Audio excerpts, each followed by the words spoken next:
Date है आज की 2 जनवरी 2025 और आज हम करने वाले हैं प्रीएम्बल ऑफ द कॉन्स्टिट्यूशन का क्विक रिवीजन। तो इसमें हम क्या पढ़ने वाले हैं? सबसे पहले तो प्रीएम्बल पढ़ेंगे, प्रीएम्बल के वर्ड्स, इसका introduction, components of preamble, significance, keywords, कुछ एडिशनल इंफॉर्मेशन एंड कुछ Supreme Court cases related to the preamble. ये हम करेंगे इस चैप्टर में। तो 20 मिनट्स में ये चैप्टर कंप्लीट हो जाना चाहिए। Preamble of the constitution. तो सबसे पहले वर्डिंग्स देखेंगे। We the people of India having solemnly resolved to constitute India into a sovereign, socialist, secular, democratic republic and to secure to all its citizens justice, social, economic, political, liberty of thought, expression, belief, faith and worship, equality of status and of opportunity, and to promote among them all fraternity, assuring the dignity of the individual and the unity and integrity of the nation. In our Constituent Assembly, this 26th day of November 1949, do hereby adopt, enact and give to ourselves this Constitution. ये wordings हैं। इसमें जो 3 words हैं, socialist, secular and integrity, ये add हुए थे bye 42nd constitutional amendment act 1976। ठीक है, तो इसे याद करना पड़ेगा। जस्टिस कौन सा है? Social, economic, political, liberty of thought, expression, belief, faith and worship, equality of status and of opportunity and fraternity, assuring the dignity of individual and unity of and integrity of the nation. And ये कब adopt हुआ था? 26 नवंबर 1949 को। Introduction. तो जो preamble है Indian constitution का, that is based on the objective resolution drafted and moved by Pandit Nehru. जो जवाहरलाल नेहरू ने ऑब्जेक्टिव रेजोल्यूशन ड्राफ्ट किया था, ये उसका ही एक वर्जन है प्रीएम्बल, उसका एक मॉडिफाइड वर्जन है। It has been amended only once by the 42nd constitutional amendment act 1976। इसमें 3 वर्ड्स ऐड हुए थे, सोशलिस्ट, सेक्युलर एंड इंटीग्रिटी, इस अमेंडमेंट एक्ट के through. It contains the grand and noble vision of the constituent assembly and reflects the dreams and aspirations of our founding fathers of the constitution. It is neither a source of power to the legislature nor a prohibition on the powers of the legislature. ना ही ये legislature को कोई power देता है, ना ही उससे कोई power लेता है. So it is neither a source of power nor a prohibition on the powers of the legislature. And it is non-justiciable and non-enforceable in a court of law. मतलब it is non-justiciable, ये enforceable in the court of law नहीं है. It was enacted by the Constituent Assembly after the rest of the Constitution was already enacted.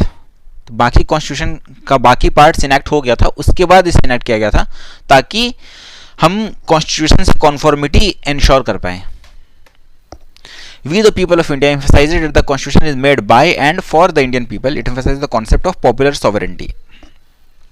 ठीक है। Components of the preamble. Source of authority of the Constitution. Source of authority क्या है? People of India, मतलब कहाँ से आ रहे हैं? Source of authority, what is the source of authority of our constitution? People of India. Nature of Indian state कैसा है? Sovereign, socialist, secular, democratic republic. ये जो वर्ड्स हैं सारे, sovereign, socialist, secular, democratic Republic.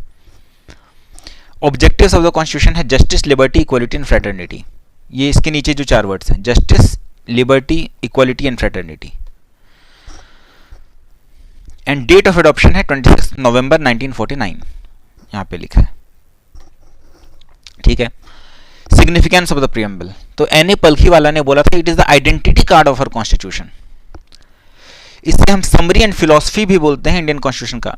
And it serves the beacon of light for the judiciary to decide the constitutionality of the law. It represents the horoscope of the Indian democratic republic. Key words in the preamble. Sovereign. Sovereign क्या signify करता है? It signifies that India is completely an independent state, neither a dominion not dependency of any other country. India एक completely independent state है, ये बताता है ये word sovereign. इसके बाद it is free to conduct both its internal and external affairs. It can acquire a foreign territory और cede a part in favour of any other country. ठीक है, ये हो गया सॉवरेन का मतलब। इसके बाद है socialist. Socialist term was added by 42nd Constitutional Amendment Act 1976 and socialist nature is implicit in DPSPs, Article 36 to 51, but the 42nd Amendment mentioned it explicitly. Indian socialism जो है वो ब्लेंड है of Marxism and Gandhism and heavily leaning towards Gandhism. यहाँ पे democratic socialism है. It aims to end poverty, ignorance, disease and inequality of opportunity. It holds faith in the mixed economic model. फिर secular, ये word भी 42nd constitutional amendment act 1976 में ही add किया गया था and it is a part of the basic structure doctrine. And secular state mentioned implicitly under article 25 to 28 जो कि religion के रिगार्डिंग है. एंड इंडिया में पॉजिटिव सेक्युलरिज्म का बात है जिसमें कि सभी रिलीजन को हम इक्वली सम्मान करते हैं, किसी भी रिलीजन को फेवर नहीं करते हैं, किसी भी रिलीजन के लिए बायस नहीं है, सभी रिलीजन को हम इक्वली सम्मान करेंगे. ये है पॉजिटिव सेक्युलरिज्म, सबको सपोर्ट करेंगे. डेमोक्रेटिक का मतलब it implies the doctrine of popular sovereignty और the possession of supreme power by the people. Democratic मतलब पावर होगा पीपल के पास, possession of supreme power by the people. It signifies representative parliamentary democracy where an executive responsible to the legislature, embraces political, social and economic democracy. Manifestation of Indian democracy, universal adult franchise, periodic elections, rule of law. ये दर्शाता है कि India में democracy है, universal adult franchise है, सभी vote कर सकते हैं, पीरियोडिक इलेक्शंस होते हैं, रूल ऑफ लॉ है, इंडिपेंडेंस ऑफ जुडिशरी है एंड एब्सेंस ऑफ डिस्क्रिमिनेशन है. इसके बाद additional information, referendum, initiative, recall और प्लेबिसाइट, इनमें क्या डिफरेंस है, बहुत इंपॉर्टेंट है. Referendum, initiative, recall and plebiscite में क्या डिफरेंस है. तो सबसे पहले समझना रेफरेंडम क्या होता है. The procedure whereby a proposed legislation is referred to the electorate for settlement by their direct votes. कोई लॉ बन गया है, लॉ बना नहीं है, सॉरी, प्रोपोज्ड है, कोई लॉ प्रोपोज्ड है एंड इसे हम इलेक्टोरेट के पास, मतलब कि जनता से पूछते हैं कि ये लॉ सही है या नहीं. तो इसके लिए जो वोटिंग होता है इसे हम बोलते हैं referendum. The procedure whereby a proposed legislation is referred to the electorate, इसे हम बोलेंगे रेफरेंडम. इसके बाद है इनिशिएटिव. इनिशिएटिव क्या होता है, इसमें पीपल खुद एक बिल को प्रपोज कर सकते हैं to the legislature for enactment. Referendum में क्या है, सरकार कह रहा है इलेक्टोरेट को, मतलब जनता को, कि ये हम लॉ लाएं या नहीं लाएं, फार्म लॉ लाएं या नहीं लाएं, तो आप वोटिंग करके बताओ. तो ये हो गया रेफरेंडम. इनिशिएटिव में पीपल खुद इनिशिएटिव ले रहे हैं कि ये बिल आना चाहिए, ठीक है. तो रेफरेंडम, इनिशिएटिव. थर्ड है रिकॉल. रिकॉल में क्या होता है, अगर किसी भी ऑफिसर को उनके टर्म की एक्सपायरी से पहले अगर रिमूव कर पाए तो इसे हम बोलते हैं रिकॉल, ठीक है. रेफरेंडम में एक प्रपोज्ड लेजिस्लेशन है, वो हमने रेफर किया है इलेक्टोरेट को.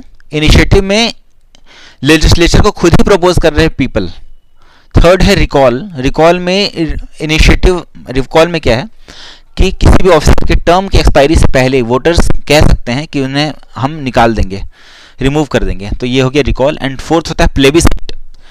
अगर कोई भी मैटर है ऑफ पब्लिक इंपॉर्टेंस एंड इस पर पब्लिक का ओपिनियन लेना चाहते हैं तो इसके लिए होता है प्लेबिसाइट. ये जनरली टेरिटोरियल डिस्प्यूट्स को रिजॉल्व करने के लिए होता है plebiscite.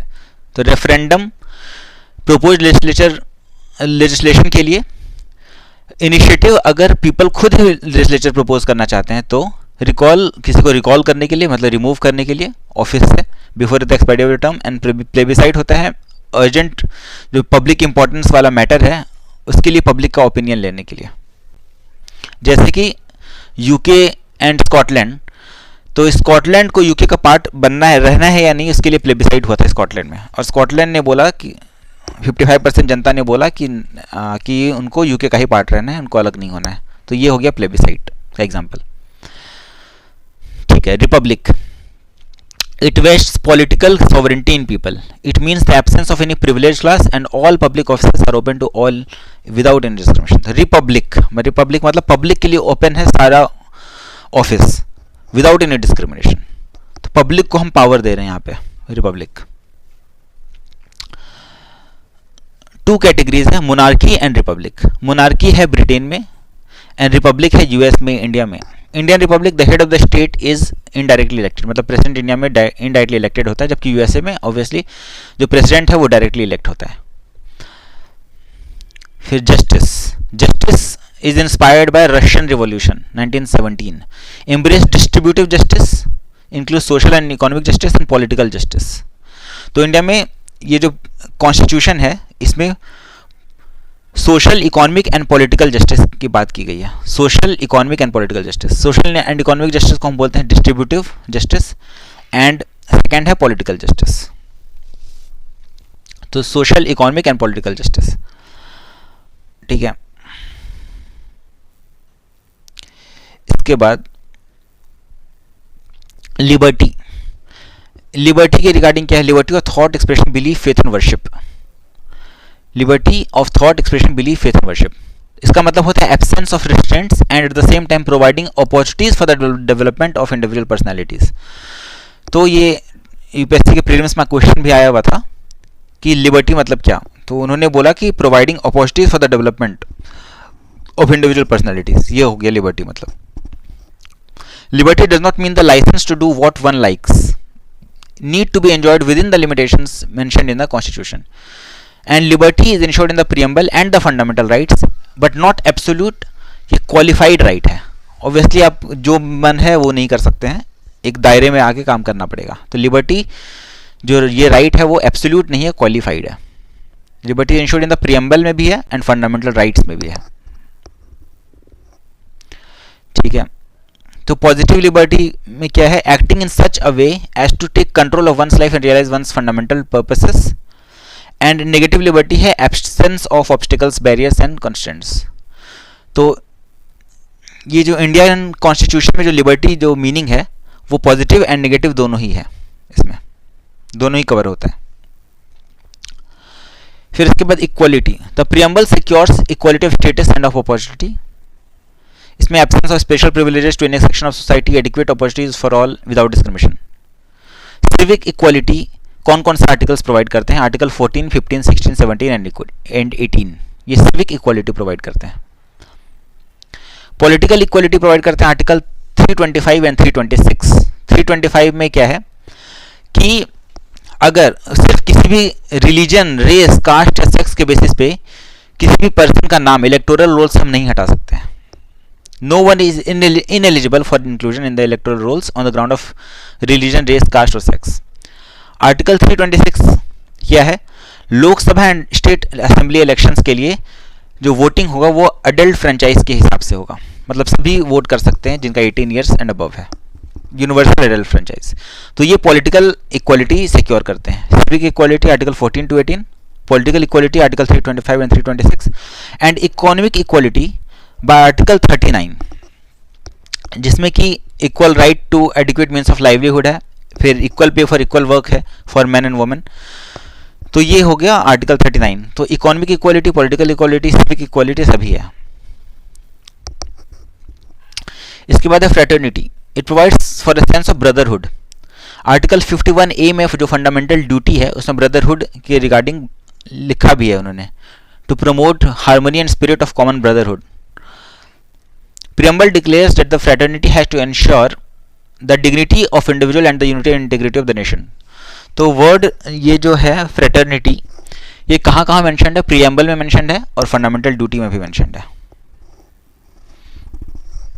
And dignity of individuals is ensured by fundamental rights, fundamental duties as well as DPSPs. And जो integrity word था वो 42nd Constitutional Amendment Act से include हुआ था, आपको पता ही है. सोशलिस्ट, सेक्युलर और integrity 42nd constitutional amendment act से इंक्लूड हुआ था. यूनिटी ऑफ ट्रिनिटी किसे बोलते हैं? Unity of Trinity. Principles of liberty, equality and fraternity को हम बोलते हैं कि ये यूनियन ऑफ ट्रिनिटी है. इन्हें हम सेपरेट आइटम्स नहीं मानेंगे, इन्हें हम एक साथ ही देखेंगे हमेशा. If any of this is absent it will defeat the purpose of democracy. तो तीनों ही होना चाहिए, लिबर्टी, इक्वालिटी एंड फ्रेटर्निटी. इसके बाद Supreme Court cases related to the preamble. कौन कौन से केसेस हैं सुप्रीम कोर्ट के रिलेटेड टू द प्रीएम्बल? सबसे पहले बीरूबाड़ी यूनियन केस आया था 1960 में, जिन्होंने बोला था कि preamble is not a part of the constitution. इसके बाद आया केशवानंदा भारती केस 1973 में, जिन्होंने बोला कि preamble is part of the constitution and preamble can be amended subject to the condition that it should not destroy the basic structure of the constitution, but it is non justiciable in nature. फिर 1995 में LIC of India case में फिर से उन्होंने बोला कि preamble is a part of the constitution. तो Berubari union को इस केस में बोला था कि preamble is not a part of the constitution, जबकि केशवानंदा भारती केस में बोला कि preamble is part of the constitution and it can be amended, लेकिन ये बेसिक स्ट्रक्चर को डिस्ट्रॉय नहीं करना चाहिए. And LIC of India case में भी बोला कि preamble is a part of the constitution. तो इसी के साथ हमारा ये चैप्टर प्रियम्बल खत्म होता है अब. Thank you.